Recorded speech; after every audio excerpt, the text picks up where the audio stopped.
I suppose there are four key factors. Firstly, the market. The world is changing fast, and of course businesses of all sizes are becoming increasingly international. Secondly, the regulators. Regulators are focused on ensuring greater levels of global consistency and effective competition. And of course, in the background, there's a natural wish to prevent a further economic meltdown by improving early warning systems through better reporting. Clients, well, where would we be without clients? Clients, though, are demanding international consistency in services they receive, and therefore their providers have to have proper training and systems and, of course, talented people. They also want, this is the clients, they also want a wider choice of suppliers, so there is competition, and this has an impact on quality, innovation and pricing. And fourthly, investors. Well, investors demand reporting and services which are internationally consistent, trusted and add value. And they also want a competitive market and a choice of suppliers. And we're starting to see the impact of investors through, for example, recent letters in the Financial Times.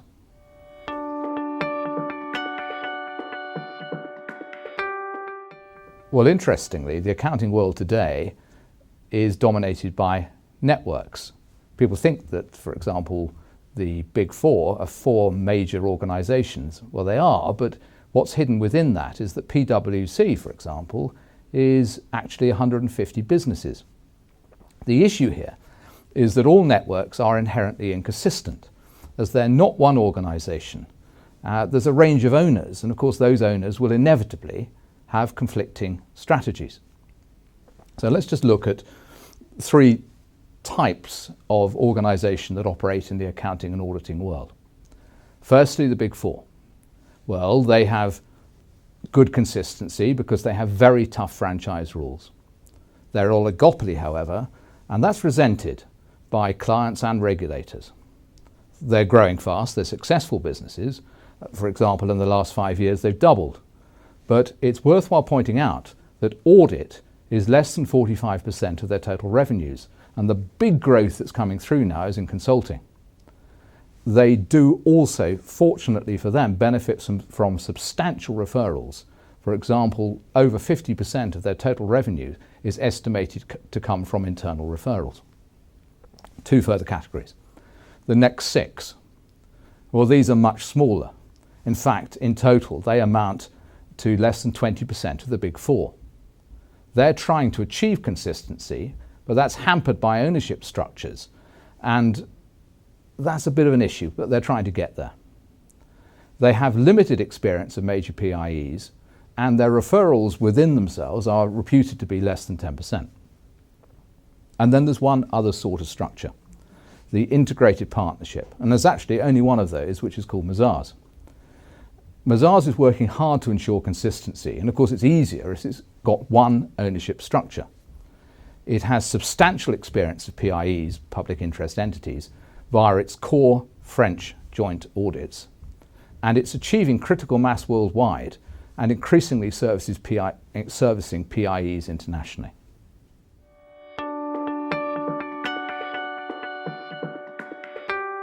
Well, I think there are going to be three big disruptors, actually. Firstly, there's the European Union. Now, the European Union wants to encourage competition, audit quality and governance through, well, it's decided through a stricter tendering process. And of course, as part of that, it's encouraging joint audit, both as a learning process and as an end in itself. China, well, China wants Chinese practices to work with state-owned enterprises, SOEs, in China and as they grow internationally. It dislikes the American-dominated Big Four controlling audit in China and worldwide. So it has stated that it is going to build three major international practices. And the third disruptor are the investors, because they're starting to demand major PIEs consider mid-tier firms. But it's worthwhile mentioning that they're also challenging those mid-tier firms to have the capacity to deliver.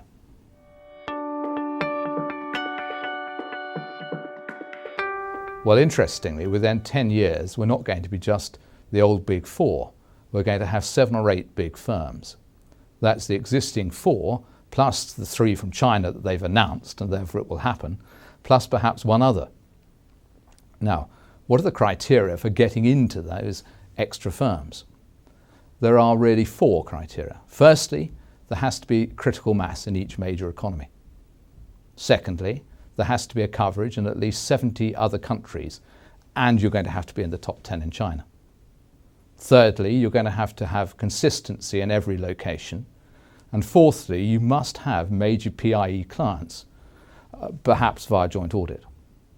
Now, once those criteria are satisfied, then the organisations that satisfy them will see a sudden, sustainable and substantial growth in fees, both in their domestic markets and through international referrals.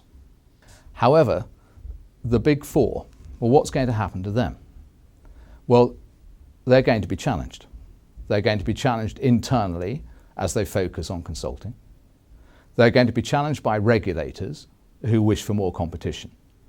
And thirdly, they're going to be challenged by investors who are going to demand choice and better service. So the mid-tier firms are going to grow. They're going to grow provided that they can impose consistency. And of course, there's a bit of an issue there because of their diverse ownership structure, and there's a bit of an issue around their lack of PIE experience. The big beneficiary of these recent changes, whether from the EU, from China, or from pressure from investors, will actually be an organisation called Mazars, because of their integrated partnership and existing substantial experience of PIEs.